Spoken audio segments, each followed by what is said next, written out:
हरि ओम तत्सत। पद्मनी एकादशी व्रत कथा।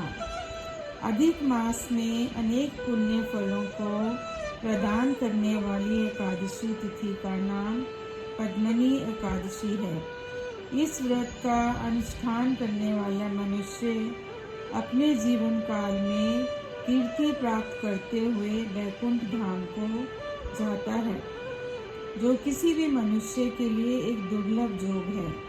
पद्मनी एकादशी हर 3 साल में एक बार आती है, क्योंकि अधिक मास भी हर 3 वर्ष पर आता है। अधिक मास को बहुत ही शुभ माना गया है। साथ ही अधिक मास में आने वाली एकादशी का भी विशेष महत्व है। पद्मनी एकादशी का व्रत करने के साथ साथ पद्मनी एकादशी की कथा भी जरूर पढ़नी और सुननी चाहिए। इससे व्रत का दुगना लाभ प्राप्त होता है। पद्मनी एकादशी की व्रत कथा। त्रेता युग के समय महिष्मतीपुरी राज्य में एक कीर्तवीर्य नाम का एक राजा था। राजा की 1000 रानियां थी, लेकिन उन सभी में से किसी को भी पुत्र नहीं था जो कि राजा का राज्य संभाल सके। इस बात को लेकर राजा बहुत चिंतित रहता था।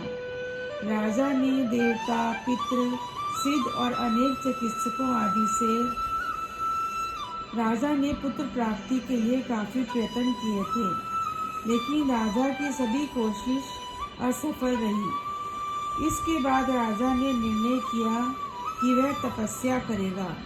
राजा तपस्या के लिए जा रहे थे तो उनके साथ उनकी परम प्रिय रानी, जो राजा हरिश्चंद्र की पुत्री, जिसका नाम पद्मनी था, जो राजा के साथ वन में चलने के लिए तैयार हो गई।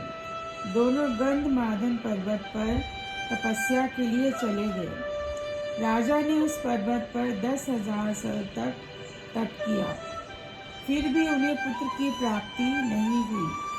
तब रानी कमलनयनी पद्मनी से अनुसुईया ने कहा कि 12 मास से अधिक महत्वपूर्ण अधिक मास होता है, जो 32 माह पश्चात आता है।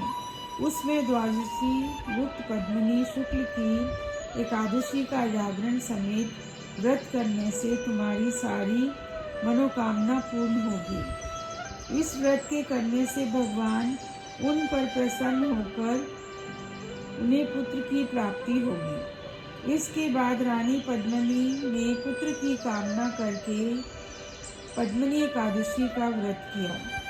साथ ही उन्होंने एकादशी को व्रत रखकर जागरण भी किया, जिससे भगवान विष्णु प्रसन्न हुए और उन्हें पुत्र की प्राप्ति का वरदान दिया। व्रत के प्रभाव से रानी पद्मनी और राजा कीर्तवीर्य को पुत्र की प्राप्ति हुई, जो बहुत बलवान था और उसके समान तीनों लोकों में कोई बलवान नहीं था। तीनों लोकों में भगवान के सिवा उनको जीतने का सामर्थ्य किसी में नहीं था। जो व्यक्ति अधिक मास के शुक्ल पक्ष की एकादशी का व्रत करता है और इस कथा का पाठ करता है या सुनता है, उन पर भगवान विष्णु की कृपा बनी रहती है और उन्हें विष्णु लोक की प्राप्ति होती है। पद्मनी एकादशी व्रत कथा समाप्त। भगवान विष्णु की कृपा आप सब पर सदैव बनी रहे। ओम नमो भगवते वासुदेवाय। जय श्री हरि जी।